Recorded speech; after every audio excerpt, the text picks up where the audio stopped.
Coming up, we have a plumbing system like you've never seen before. We're going to check that out. Plus, tips for maintaining your lawn in the extreme heat. What you can do to prepare your lawn for next year. It's about that time and as we approach the fall. Also, we have a home to show you. We've seen some big homes. This one's cavernous. We'll explain that coming up in our news desk. It's all happening in about 1 minute on the Home Pros Radio Show. The Home Pros Radio Show. Brought to you by Prime Lending. Home loans made simple. Welcome to the Home Pros Radio Show, the premier resource for the well-informed homeowner. With over 30 years of combined home inspection and renovation experience, your hosts, Tommy Donovan and Shane Hips, help you stay on top of your home improvement and home maintenance needs. Visit homeprosradio.com to access the trusted product and service providers that are a part of our Home Pros network. Find the Home Pros Radio Show on Facebook and Twitter for regular show updates and additional information on the topics covered on our show. To join the conversation, call 248-HOME-PROS. And now, your Home Pros, Tommy Donovan and Shane Hips. And welcome to the Home Pros Radio Show. I'm Tommy Donovan with RIC Home Inspections. And I'm Shane Hips with Closing Contractor. We're glad to have you with us as we talk. We share more topics that every homeowner should know about their homes. Things that, a lot of times folks don't know about their homes. And sometimes, quite honestly, we're sick of repeating ourselves. So we do these podcasts, kind of share info. As the Home Pros Radio Show, we like to say, is the your source for the advice, tips, and tricks that every homeowner needs to make sure your home is in the best shape possible. We've been inspecting and repairing homes. Any interesting jobs you've had over the past week or so? I would have probably told you about one if you didn't ask the question. I didn't ask the question. I can't. Nothing's really. We're having the same stuff. I mean, there's always things come out of the woodworks and stuff. But I did have a little miscommunication with a customer about a electrical job because I generally don't recommend rewiring unless it needs to be rewired. Oh, yeah. And there was one that I didn't think it needed to be rewired, so I planned to, just add some more receptacles where they needed to be. Is this an older home that needed it was ungrounded circuits that needed new outlets? This home actually, needed more outlets. It needed more outlets more than anything. Originally it had knob and tube wiring, but that had already been removed, and they had added a lighting circuit and all this. But someone new was moving in, and they wanted it updated. Yeah. And but it boiled down to miscommunication. I mean that and a lot of times that's what all these things are. Yeah, that is true. Because I'd met out with the gentleman and his son. The son is actually who's moving in. It was the gentleman's dad's house originally. So it's a house that's been in the family for a while. But I'd met him to look at what all it was. And anytime someone says rewire a house to me, my first question is, why are you wanting it rewired? Because I don't agree with just rewiring houses. Yeah. A lot of times you can solve it a lot easier, a lot less expensive than rewiring. That's probably one of the things that I find myself explaining to buyers more than anything else is how to handle a home that has an older infrastructure as far as the wiring is concerned and how to work around it. Right, without having to rewire. Yeah, and we see it all the time in home inspections. You'll have people say, I want to ground the receptacles. I did air quotes for anybody on the podcast. Yeah. Let's ground the receptacles. You can't just ground those receptacles. You have to pull a whole new wire to them. So it comes down to rewiring the house. Now, are there ways to cheat it? Yes. But now there's also testers that catch the cheaters. Yeah, because you can always go in there and jump the ground to the neutral, and it'll read fine on a tester. But now there's testers that show pirated grounds. So, I mean... it was never a good idea anyway, but now you can't get away with it if you try that. In other words, there are ways to fool the tester to make it think that there's a ground. And we could probably explain that. We go into Yeah. yeah. I'm But now testers pick up on that. Yes, there are testers that will pick up on that now. Not everyone has the testers yet, but there are testers that exist for that. But ultimately, I'd done the walkthrough with them, and we established what we were going to do. I said, well, rather than rewiring it, how about I add approximately 20 receptacles, in the locations where receptacles need to be added, and I'll drop switch legs from all your lights, because all the lights in the house still had pull chains because they had never added switch legs. So, By the way, are those considered acceptable anymore by code? What, pull chains? Pull chains? Pull chains are fine. Okay. As far as I know, pull chains are fine. It's because it's just that the light is hit hot, and it's just. But so yeah, I was basically looking at adding switch legs and adding some receptacles. But then when the wife went in the house after the job was done, she didn't know that we weren't rewiring the house. So she's like, "Wait a minute, this wasn't done." And then it was as if, it was as if we just didn't do all of the job. But in the quote, it said what we were doing, and so basically it was a communication thing. And the thing is, I know the people that we did the job for. I mean, I've known them for years. Oh, okay. And I was like, I said, I'll take every bit of the blame, because I'm the one that talked him into doing it the way he did it, because it was in my mind, it made more sense for the amount of money that you're going to spend to do it. Yeah. Because you would spend easily 2 to 3 times the amount that we did what we did to run new wiring to rewire it, because rewiring a house takes, I would say rewiring a house takes every bit of 3 times what just wiring a house does. The amount of time it takes you to go in and wire a house, if you have to rewire it with all the drywall up and everything, it's going to probably take you about 3 times as long. So, in my opinion, rewiring is not the thing to do unless it's absolutely necessary. And that was my biggest excitement of the week so far. It's my biggest fire to put out. Did it get contentious? Well, between you and them, or between the husband and wife? No, it never did. That's why I took all blame. I took all blame. I was like, hey, it was me. This is me. Hey, you got it. I'm fine with that. I don't want to try to Y'all still have to live together. Yeah. Just blame me. That was nice of you. Absolutely me.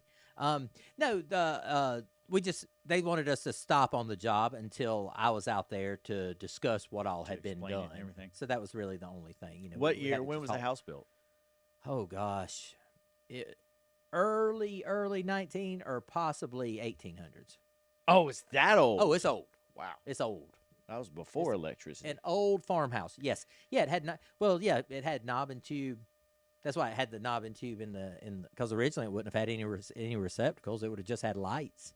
But yeah, it was an old one. But like I say, the knob and tube was already gone. But because they had updated it some along the way. But yeah, that's my biggest excitement so far this week. I had that situation with a buyer last week who was like. This was a house that had a mixture of grounded newer circuits and then ungrounded older outlet circuits. And he was asking me that question, like, oh, I don't want to have to rewire it. Right. And I'm like, you don't have to. He was like, really? And I'm like, no. Just like you said, there are ways around it. Even the authors of the codes will say that, if this is a room where you're just going to be plugging in lamps, and alarm clocks, then don't worry about it. Right. But if you're going to turn this room into your home office and have have computers and TVs and printers. I used to say fax machines, but we don't really use those anymore. Yeah, we don't have those too much But anymore. those types of things that it really has a lot to do with the equipment that you're using. Yeah. I mean, what you're plugging in. The cord will tell you. If it has a 3-prong, it's the device's way of saying, ground me. That's what I always tell people when they call me in and, all the receptacles are 2-wire receptacles. I'm always like, most of the things you're going to plug into those things don't have a ground anyway. So that ground serves absolutely no purpose if there's not a ground on the plug. That's a very good point. Nothing at all. I said most things will not have a ground. Most lamp doesn't have a ground. Your phone chargers don't have a ground. The things that have your grounds, laptop cords don't. Right. Generally, the things that have grounds are like, your appliances, your small appliances, which are like in your kitchen, possibly things in the bathroom. Not all of them, like curling iron. I don't think curling iron has a ground. Nope. A vacuum usually has a ground. Not all. I know there are vacuums out there without grounds, but usually they will have a ground. And for that reason, what I generally recommend is to go in and put grounded receptacles in the locations where you know your electronics are going to be. Like, say, one in each bedroom on the wall that the TV will be sitting yeah, on. that's a good idea. One, Do you do that? Do you recommend? Okay. I like hearing this part. Yeah, 'cause I've always wondered about this. I generally recommend doing the kitchen and the bathrooms. Go ahead and make those three. Although I'm going to be very clear, a GFI will work without a ground. Correct. It just doesn't work with that tester. Yeah. Because the tester, That's that's a whole nother topic. That's why I learned early on, and this is for the home inspectors out there, just because it doesn't trip when you push the button, it doesn't mean it's not GFCI protected. Correct. So if it doesn't trip when you push the button, then go to the test button. Now I'm using air quotes. Yes. And push that button. Yeah. Because really, that's the actual that's way what to overrides. Mhm. That's how you should be testing it, actually, Right. not pushing that little button. The push button. I know on it's the fun to receptacle or the push breaker. that button. Yeah, yeah. But yeah, the what was I talking about? We were talking about the process of upgrading a room. Oh, and yes. just choosing if there's one wall where you know you're going to be plugging in your computer or your TV. Yeah, what I usually recommend is the kitchens, the bathrooms, just because a lot of those appliances will have grounds. Okay. I recommend one in each room. Like if there's a place where you know all your equipment is going, anything like that. And then I recommend one in the middle of the house. And the one in the middle of the house is for a vacuum. Or in the center of where the carpeted, let's say downstairs all hardwoods, but upstairs is carpet. Put one in the hall of the upstairs. Yeah. Just for vacuum, because you don't want to have to pull your TV out to plug your vacuum in. Yeah. Yeah. So that's usually what I recommend. Very good idea. So I like that. That way it just sort of it just simplifies what has to be done. Well, see, that's going to change the way I inspect houses. Okay. Because up until this point, until hearing this recommendation that you have, I have always, if I'm in an older home and I have one grounded outlet and then 3 other outlets in the room that are ungrounded, then I'll write that up as, hey, this room needs to be updated. Right. Because my assumption is I see what you're saying. These outlets are on the same circuit, so there's something wrong somewhere. And I can see how you would think that. But yeah, if you see that, chances are they added that one. I need to keep that in mind next time. But I certainly see how a home inspector could possibly see it that way.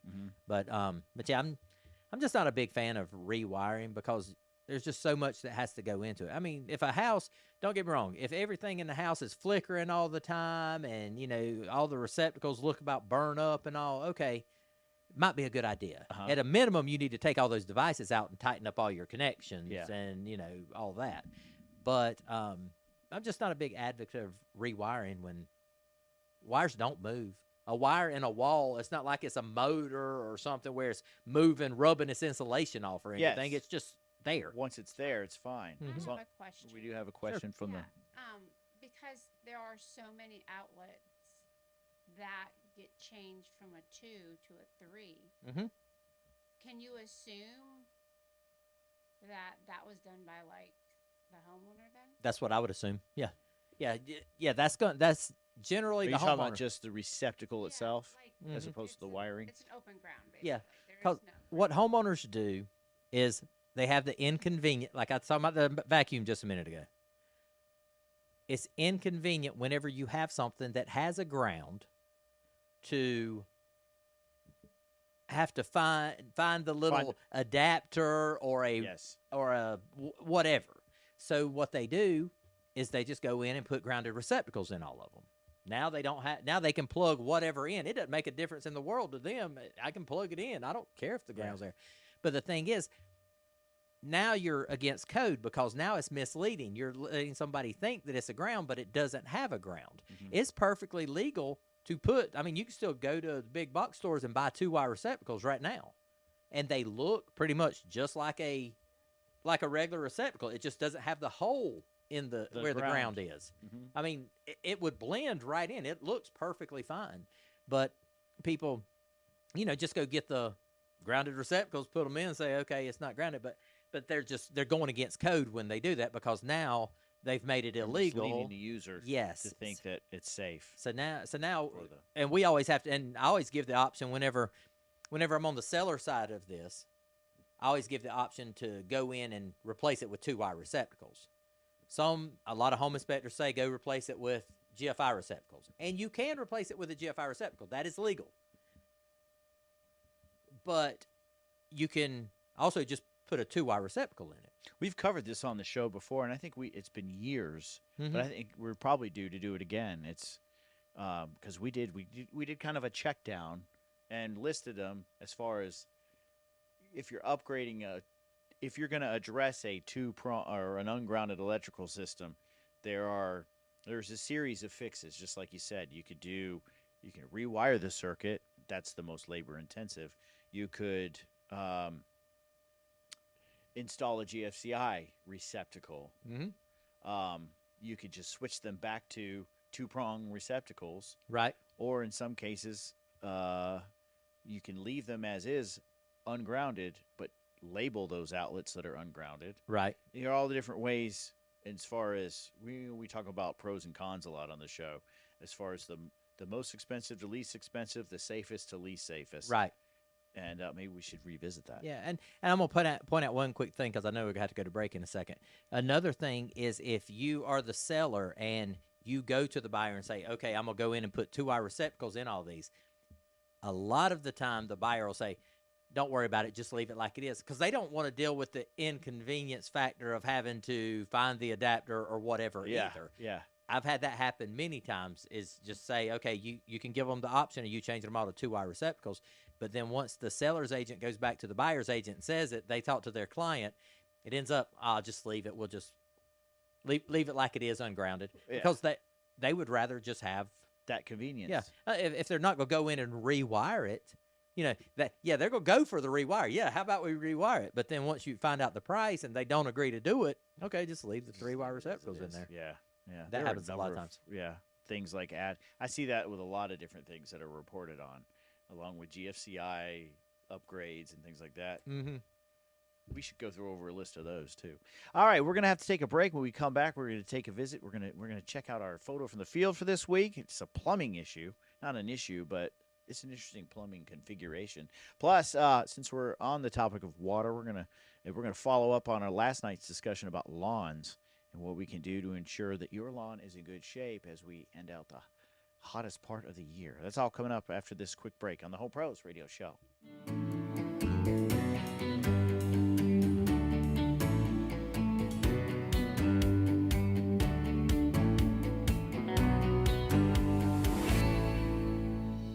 If you're a home service provider who takes pride in your work and strives to be recognized as a trustworthy professional in your industry, the Home Pros Radio Show wants to hear from you. Become a Home Pros Radio Show partner. Send us an email at ask@homeprosradio.com. Your Home Pros Radio Show Expo listing and your featured appearances on our podcast are just the beginning when it comes to the ways that we can help brand your business on the Home Pros Radio Show. It's a great opportunity. It's just an email away. ask@homeprosradio.com.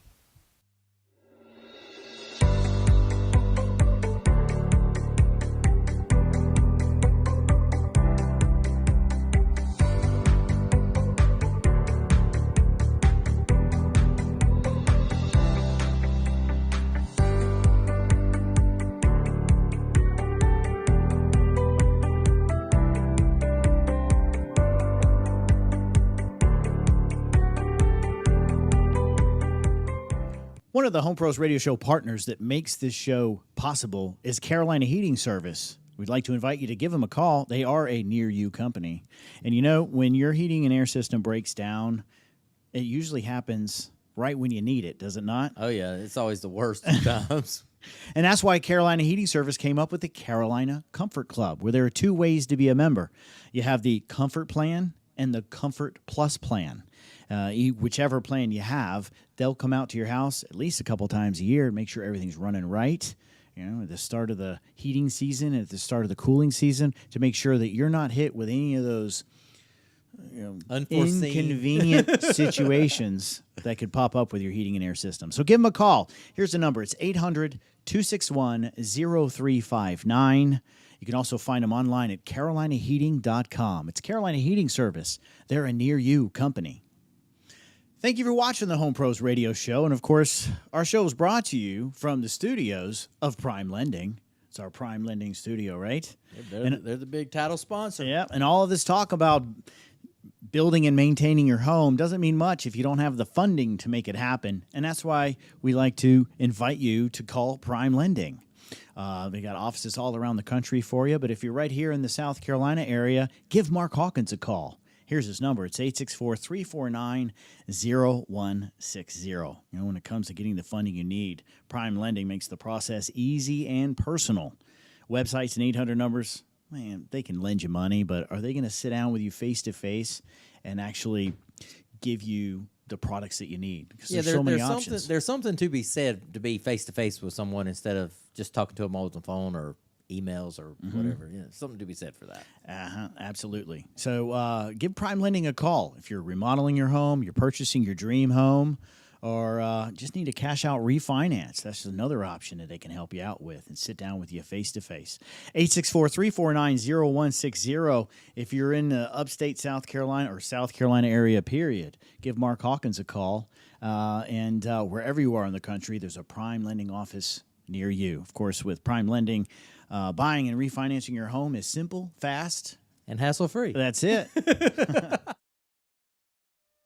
And welcome back to the Home Pros Radio Show. I'm Tommy Donovan with RIC Home Inspections, and I find stuff. And I'm Shane Hips with Closing Contractor, and I fix stuff. Thanks for joining us. Here's something, our photo from the field has to do with something that I found one day. Here it is. The photo from the field. What are you looking at? I know what I'm doing. Did you see that? All right. Have you seen one of these before, Shane? I have seen one. It's been a few years, but I have seen one. I've only seen...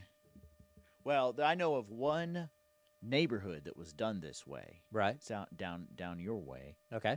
I think. Yeah. Well, there are homes in Neely Farm that I've seen. Okay. Yep. Basically, what this is a plumbing manifold system. It's a unique way of routing, installing or routing the plumbing lines for your house. I've also seen it probably only seen it twice over the past 4 or 5 years. Right. One of them actually is in the mills at Simpsonville. Okay. Near you. Okay. I saw it in a unit there. This one I found interesting because this manifold system was I found in an old 1920s era arts and crafts bungalow near downtown. Okay. And it just I'm anxious to have Carl Turvo on the show, by the way. The photo from the field brought to you by KT Plumbing. And I'd like to hear a plumber's perspective on, all right, what are the pros and cons of installing a system like this? Because it seems like it would, to me, be a lot more work. Yes, I would. Yeah. I mean, I could give my opinion on it. Or we could wait for Carl. But, yeah, I think it's definitely going to be more work. I also think it's going to be more material. Yeah. Because of the amount of lines, if you're running dedicated lines to each location, instead of just teeing it off in locations and all that. Now, if you ever had a problem, if there's ever a problem, I think it would be a lot easier to find the problem. Mm-hmm. Say you have low water pressure at one sink or whatever. That's a good point. You should be able to pinpoint. If you have low water pressure at all your sinks, it's probably the line coming into this manifold. Yep. Or even prior to that. But, yeah, if you have a low water pressure at a specific location, you should be able to go back and pinpoint the pipe that runs from point A to point B. Then you know.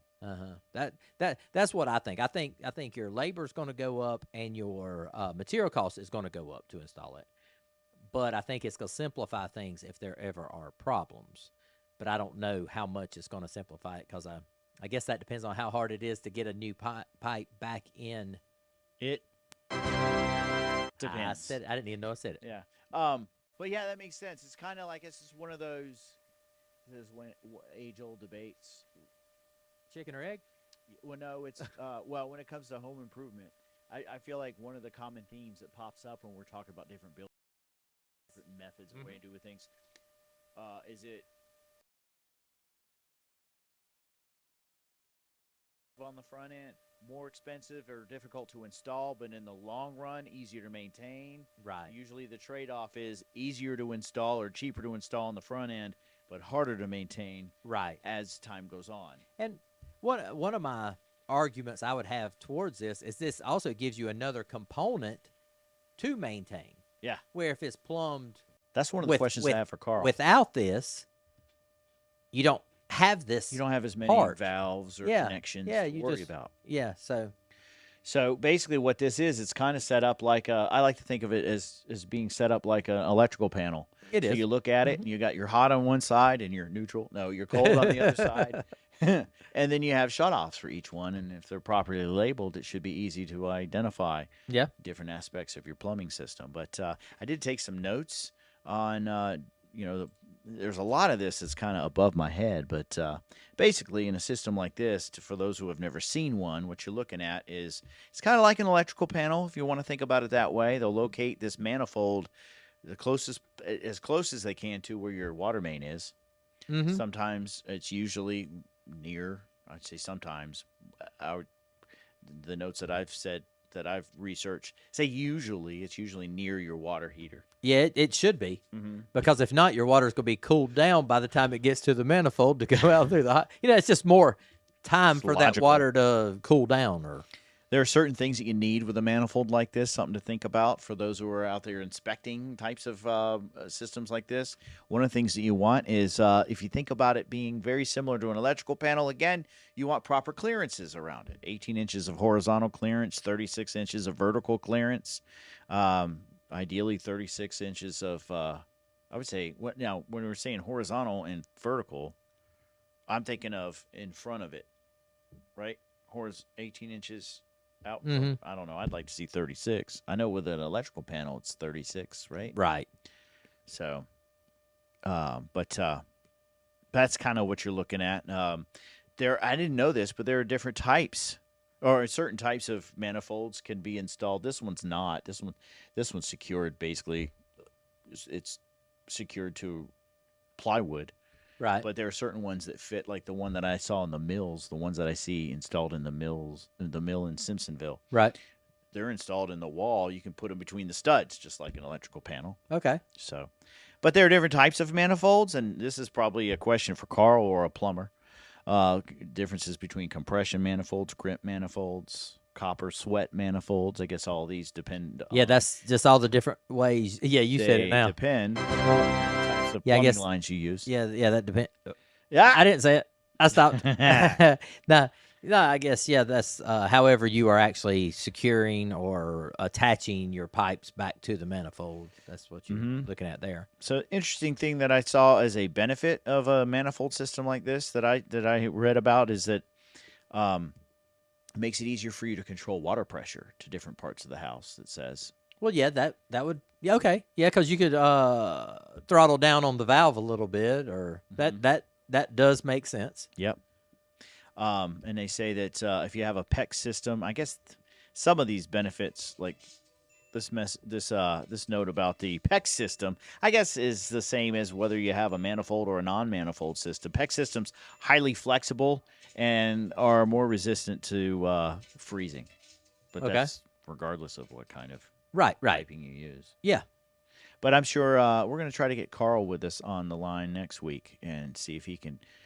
With Carl Turvo with KT Plumbing, to see if he can give us some more insight on a system like this. I'm surprised they're not used more often. So, yeah, I'm not. I'm surprised they're used at all. Really? I have a question. Yeah.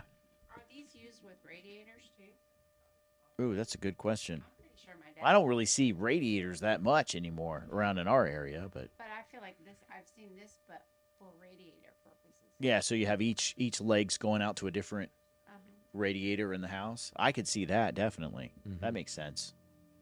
But yeah, we'll mark that question down and save it for when Carl's with us. But yeah, I'm just it seems like my impression of it is that it seems a lot more complicated. Yeah, more materials. And I think that's why I'm surprised it's used as much as it is. I mean, but and it makes me wonder. I'm a more simple person. I mean, the easy way is what I. And recommend. one of the things I wanted to ask is what would inspire a homeowner who's remodeling a house to go with completely scrap everything in the house and go with this as opposed to So unfortunately, I didn't get to ask that question because the homeowner that I was inspecting the house for didn't install the system. It was there when they bought the house. So. But yeah. But yeah, we'll get to more of those answers hopefully next time on the show. One of the things I do want to cover as a follow-up to last week's show is it's related to water but Okay. outside. Okay. Outside on the water. lawns. Okay. Okay. Things are starting to cool down. We're on the tail end of the summer, but there are still articles that are popping up out there about lawn maintenance and watering. There's a lot of I know that there are certain parts of the country still dealing with heat. Yeah. Still dealing with water shortages. I'm digging this weather here, though. Yes, it's kind of nice. I'm it's a little loving cooler it. here nowadays. So It has been. But last week, we were covering this article from the Associated Press. Jessica Damiano was talking about, lawn replacement to make lawns more easy. Yeah. Well, are things like artificial turf really that much more of an advantage than regular we turf? discovered it is not maintenance It's free. Yeah, exactly. It sounded like it had more maintenance than grass anyway. Mm-hmm. So I figured, well, how about those of us who have regular grass? Let's talk about how to maintain your lawn properly during the heat. Okay. And one of the things you see mentioned is, do you know how long or how short to cut your grass when you mow it? Number 3. Huh? Mine's on number 3. Whatever it is what it is. It is. That's the setting on your mow. That's a good way of looking at it. Mine's on number now, 3. I wonder if those are relatable to the inches. I don't know. That's sort of like the toaster question. Yeah. I was 48 when I realized that the numbers on a toaster was actually for time and not the level of darkness of the toast. Oh, really? Mm-hmm. Oh, well, that's interesting. I didn't know that either. So you were you were 49. So you were 49 when you realized it. I learned that within the last year. So what does it mean? So what number? I on guess a toaster? I guess 1 is like a minute, 2 is 2 minutes. I mean, I ain't ever timed it, but I was informed that these numbers actually correspond to the minutes to that the toast time, is going to sit in. Not the level of darkness of the toes. Like I won't mind 5 dark. You know how like you're 3 dark. You know how you're at the doctor and they'll go, "What's your pain level?" from a number of 1 to 10. That's a tough question. It's relative. It's just like, what's your toast darkness? 1 to 5. Well, I like a 4. Yeah. So now we got to figure out these. I guess I have to measure my blade from the ground to see if 1 is 1 inch, 2 is 2. I don't know. Fabulous. Okay. Very Sorry. I just gave you my answer, and that's Yeah. all I knew. I put mine on a 3, and that's it. It's Sort kind of of like like the clipper at the little barber. 5 I wanted notches. all 2 on side, though. Yeah. 5 on top. I or usually 4. just with the lawnmower, I'll go with the one in the middle, and if I need it shorter or longer, I'll go up I'll or down. adjust a little bit. But no, basically they recommend don't cut your lawn too short. Okay. Growth slows during the drought, so mowing may not be necessary at all in a drought situation because your grass isn't growing. Keep blades set to 3 inches. Okay, mine's on number 3, so that's So I'm probably thinking where I that need to be. that's why I was asking when you said 3. I'm like 3 what? I bet it actually does. Now I got to go measure. Yeah. So it says never, and here's the other thing. You want to adjust your cutting level depending on how long the grass is when you mow. Because what they recommend is you should never remove more than 1/3 of the height of the grass blade. Because then you run it, you put it into shock. I did good with all these other ones on this list, but that one I did not because I let it get as high as I can and then just knock it all the way down. Yeah. Because I haven't mowed too much. I promise you that. I've mowed about once a month through the summer. Oh, nice. Yeah. Well, remember the moss, all the moss in the front yard, it looks like grass that's true. anyway, so it's Yeah. not really growing. Yeah. So yeah, keep that in mind. If don't just set it to 3 inches and think you're always good. If you've been lazy and you cut up and you wait a couple of weeks, And it's 10 inches Don't tall. cut it You don't too need to cut short. it 2 inches at a time. Yep. And did you know this about grass? This is cool. You know that smell of freshly cut grass? Yes. That is the grass going into emergency mode, trying to save itself. Oh, okay. So Gotcha. it's your grass in distress. Yeah. That's- And so we enjoy the smell of I our know, of our distressed grass. in distress. Uh-huh. So minimize the stress for your grass as much as you can. Keep the grass cool, less vulnerable to dehydration. Mowing too short can weaken the grass, expose the soil to sunlight, Okay. and cause the soil to dry out more. Yeah. Then So the then your longer grass the won't better, grow. especially if you have it. Well, mainly, especially with cool season grasses. Okay. You don't run into that with warm season grasses because typically warm season grasses are very thick. Right. So you'd have to mow warm season grasses really short Mm-hmm. to expose the soil. Yep. And it also recommends, a couple weeks ago, we were talking about when to water your grass. Yes. Mow your grass. We were talking about water your grass early in the morning. Yes. It's the best time. Well, for mowing, it's either early in the day or late in the day to avoid exposing the freshly cut grass to the strongest heat of the day. Okay. So be easy on your grass. Be easy on yourself, too. Don't cut the grass when it's so hot in the middle of the day. Good point. Absolutely. Yep. All right, so next thing up here, water strategically. We kind of got to that a little bit. Less frequent, deeper watering that reaches the roots is preferable. We did a whole segment on this once. Right. You do the tuna can test that we talked about to determine. Yep. Grass typically needs 1.5 inches of water per week. So do your little tuna can test. Okay. To get to 1.5 inches, and then figure how long that took. Yeah. Divide that up to like 3 times. My grass gets watered when it rains. That's a shame. I mean, so far. Well, it's so obviously getting enough. It's getting enough because it wouldn't be mossy unless it wasn't staying wet. Well, yeah, I think that's because of the soil coverage content and the coverage. It doesn't get a ton of sunlight. What does it mean if you have mossy soil? I don't know. It has to do with it's the acidity somehow. Correct. Your acidity's too high. Right. So far I'm doing good here. Don't mow too much, and I strategically don't water. Very good, Shane. Strategically, I don't water at all, so I'm spot on right now. All right. Step on a patch of grass and lift your foot. If it springs back, it's well hydrated. If not, that's your indication that you might need. That you need to water? Yeah, so that's another test that'd be helpful to tell you whether or not you're watering adequately. Gotcha. Set your sprinklers to run in the morning, like we talked about, between 5 and 8 a.m., not after 4. Yes. Because of diseases. Because mold and and stuff will grow in it. Yep. Moss. I remember now. All right, next thing. Don't fertilize. Hey. That should go without saying. You don't have to. I'm Shane I'm is spot on this one. doing everything right. If it involves doing anything, I probably didn't do it. All right, ready? Do nothing. Shane is still doing it. Yeah. So, don't fertilize. That's the last thing you want to do, because if you fertilize your lawn, it encourages it to become to grow and become active, and that could hurt it. They talk about don't burn your grass. Yeah. Right? Yeah. You're not necessarily setting your lawn on fire, but right. what they're trying to say is you're telling your lawn by fertilizing it to, hey, I want you to grow, but then that, in an extreme heat situation, it's not that. They call it burning idea. The grass out, because then it just dies. I got you. It looks like it's burnt. Mm-hmm. All right, and finally, looking ahead, plan ahead. So this is the time of year where you want to plan ahead, right? Because right now you can look at your lawn to decide, all right, what do I need to do during the stressful times of the year? What works best? Yeah. If heat and drought lead to bare spots, you can reseed the lawn when the weather cools. That's what we're getting ready to do in the fall. Mm-hmm. Water deeply once, then lightly every day until new growth is 3 inches tall. Don't let seeds dry out even once, or you may have to start over. That's something to think about when you're reseeding. Water deeply early in the season to establish a deep and robust root system. So really what you want to do, if you're going to do heavy watering, do it in spring. That'll get those roots deep and into the soil, so that during those times, those parts of the year where the water is scarce, it's more prepared to reach down deep where the moisture is. So those are some tips about your lawn. So thought that would be good to share, especially coming up into the fall where we're getting ready to resod and reseed and do all that fun stuff. Oh, yeah. Well, we're going to take a quick break. When we come back, we're going to visit the Home Pros Radio Show news desk. We've got an interesting house to share with you.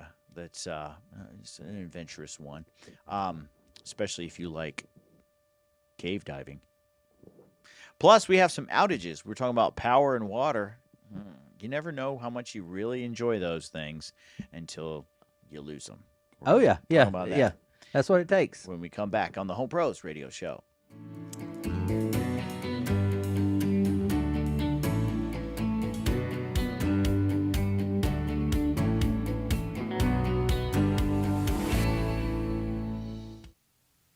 Thanks for watching the Home Pros Radio Show. You know, Shane and I would love to know what you think of the show, so we'd like to invite you to leave us a review.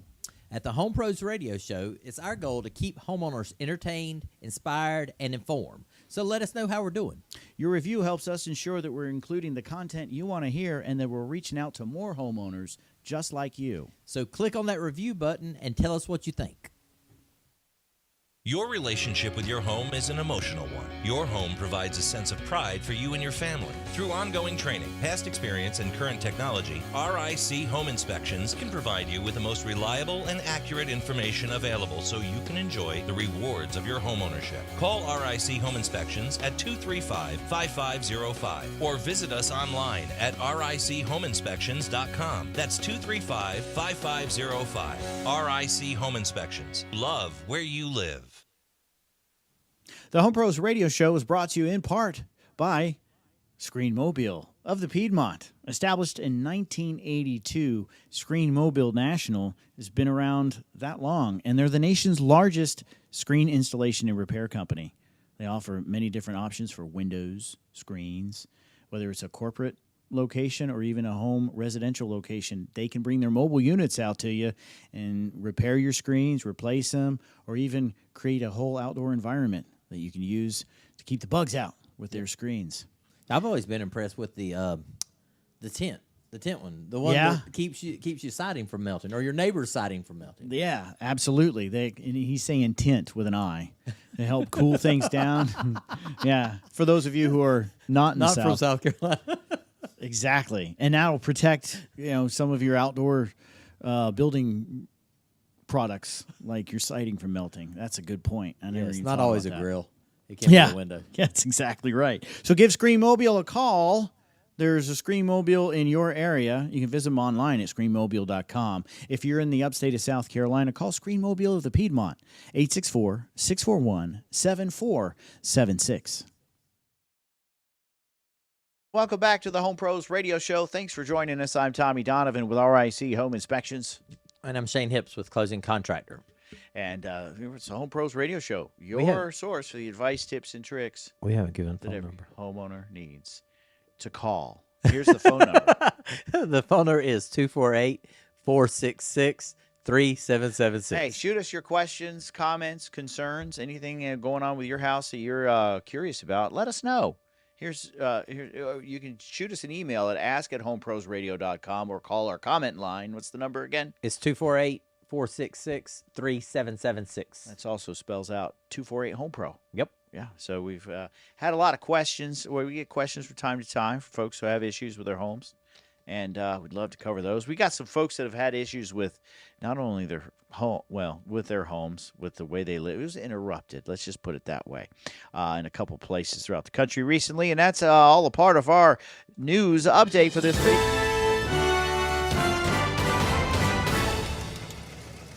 All right, so we start this segment of the show, and I think we're in Cape Cod. Cape Cod. Nice line going on there. No, isn't that nice? To explain that one.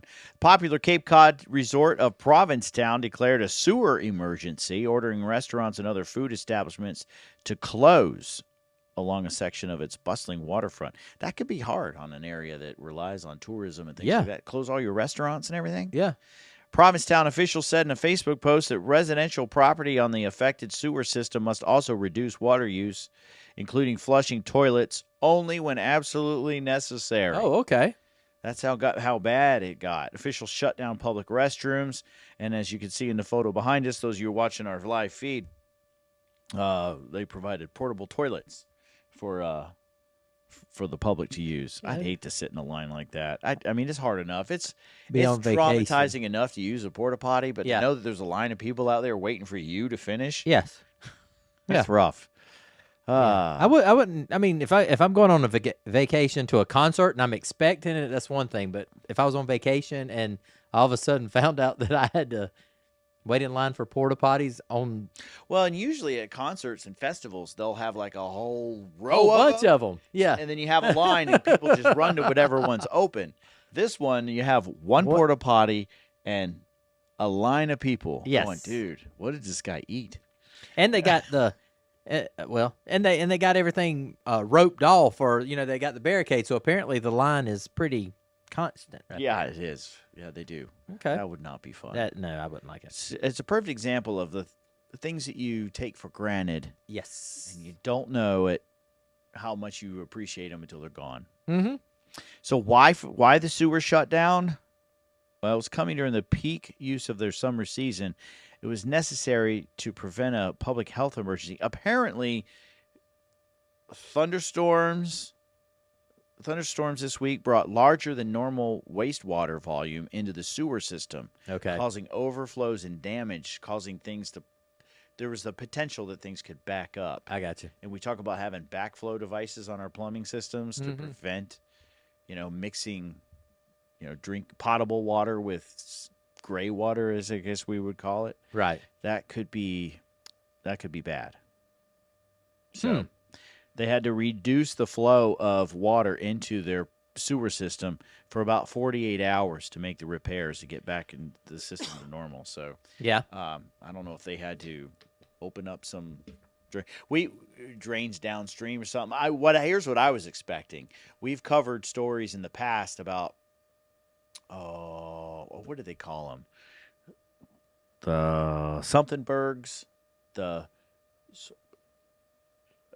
You got me on that one. But where you get Berg. I forget what they were called. I'll have to make a note and we'll cover it next week. The fatbergs, I think is what they're called, where you get built in the sewer system. You get a buildup of grease and slime and guck, and then you got all the things that people throw in the sewer systems that they probably shouldn't. Yeah, we've covered that on the show. See, I don't remember fatbergs. I think that's what it was called. We'll look it up. Okay. But they've had to go in there.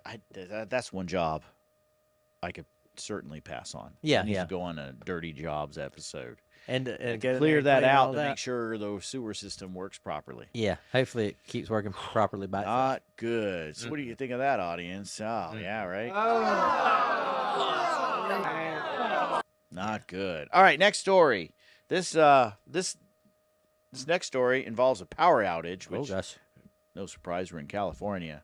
All right, all you folks in California, I know you guys deal with this a lot. There's always the threat of a blackout. Well, this one wasn't necessarily because of usage. It wasn't because of, Is it because of what the pictures of? It is because of the pictures of utility. That's a lot of something. Yep, utility officials in California and San Diego County said a power outage affecting more than 14,000 customers was caused by a bird. A bird? Yep. Oh, just one. Yeah. So it wasn't all these birds. Yeah, I think this is just a stock photo. I got you. Birds on electrical equipment. I figured something really crazy happened with this. They're saying it was caused by a bird that flew into substation equipment. Okay. San Diego Gas and Electric said that more than 14,000 customers lost power for about an hour and a half when a bird collided with electrical equipment at a substation in line. You know what I was thinking they were going to say is a bird landed on an electrical line. Yeah. But you corrected me real quick. I've asked that before. Why do birds never get shocked? And it's because they're always sitting on one leg. Yeah, they're grounded. Yeah. Or they're not grounded. Yeah. So they can't. Yeah. Electricity is going to follow the ground. Right. And when you're perched on one line, there's no benefit for the current to go through the bird. Right. So just keeps on trucking in the wire. The wire is actually the path of least resistance rather than the bird. Mm-hmm. Now, if the bird touches ground, it changes. Yeah. Fascinating. Officials said power was restored in an hour and a half. I said that already. The type of bird in the incident was not identified by the company. So that'd be. I wonder if they could even recognize it. I know. It was probably fried chicken. Yeah. Fried something. Fried something. Yeah, there you go. All right, our next story. Let's get into we always like to share interesting homes. This one, very unassuming home at first. We're going to Texas now. Okay. This traditional house in San Antonio, Texas, is hiding something underneath it. Oh, a lot. It is a cavern. Can you imagine building your house on a cave? That'd be pretty neat. It would be neat, but then I would always worry that something would happen.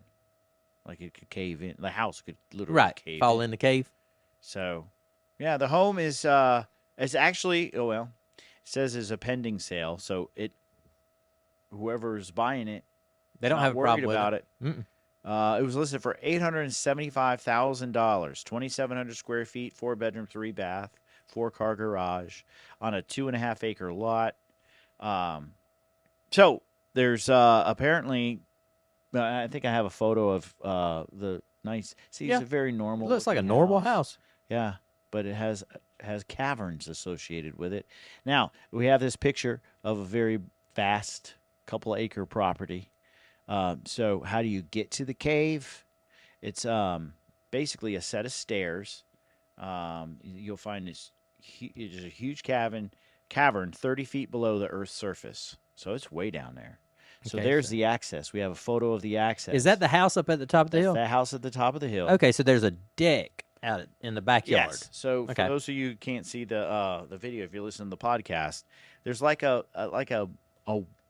wood patio almost. Yeah. That's out in the yard with a cellar door, like a correct, an old cellar door, like a Wizard of Oz kind of thing. Yeah. You flip it over and go so. on. Basically, what happened was current owners discovered the cave while clearing the land to build their house back in 2004. What was happening was they noticed there was a hole in the ground, and they kept hearing a blowing sound coming up out of the ground. When they would like drop leaves over it, the leaves would kind of blow up into the air, and they were like, "Hey, what we got going air on here? Moving through this thing." Yeah, and that indicated to them that there was something going on, that there was a cavern. Ooh, so. What they did, they lived there for several years, actually, before they excavated. It wasn't until, I think it says here, they started excavating in 2016. So from those stairs, there's you go down 30 feet. The main cavern measures about 30 feet by 26 feet with 9-foot tall stalagmites. Oh. You see them there. That's pretty cool. That's a big space. Oh, yeah. Another chamber is 7 square feet with walkable tunnels between the two spaces. The current owners discovered the cave while clearing the land. I mentioned that. They've spent over $87,000 excavating, improving, and lighting the space. So what you're seeing here in the photos behind us, they've spent some money to kind of dress it up and make it accessible. It's pretty cool. Yeah. The caves in the area estimated to be about 2 million years old. Okay. So the owners said that there's additional space that you can actually excavate into, but the current owners decided, I'm not going to spend any more money on that. That's enough right now. Yeah. I got enough cave. Talk about amenities you can spend too much money on. We talk about swimming pools all the time. Yeah. $87,000 to have a cave an accessible cave in your backyard. So the buyers are brave. They're a young couple with 2 boys. Oh. I hope they put tracking devices on those boys. Uh-huh. They go have it excavated. Yeah. They go have more space. So, what would you think if you were the appraiser asked to appraise this property? How would you handle that? I don't know how you appraise. I don't know how you make adjustments for a cave in the backyard. Yeah, that's what the listing agent said. They had a hard time coming up with a price for the house. I'm sure comps are hard to come by. Yeah. So the appraiser gave it a credit for an underground storm shelter. I guess that would work as a really good bomb shelter or something like that. Oh, yeah. But that's fascinating. Can you imagine having that on your property? Wow.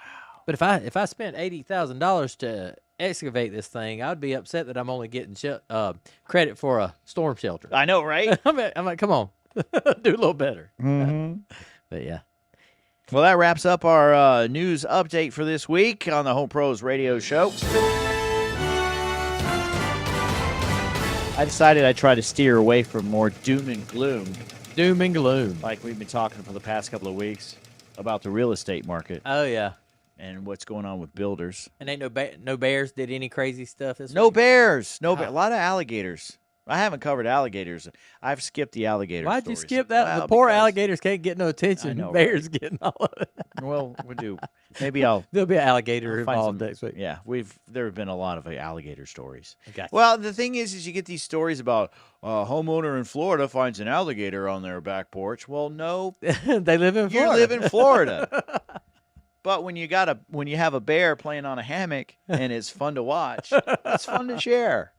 Or if you're in, what was it? There was a Florida story about a bear that showed up on a Florida home. Yeah. That's news to me. Yeah. But if the alligators aren't news. Yeah, sometimes you see the stories like there's a homeowner in Colorado finds a bear on his back porch. Well, no, you're living in the mountains in Colorado. So anyway, or in Alaska. So Yeah.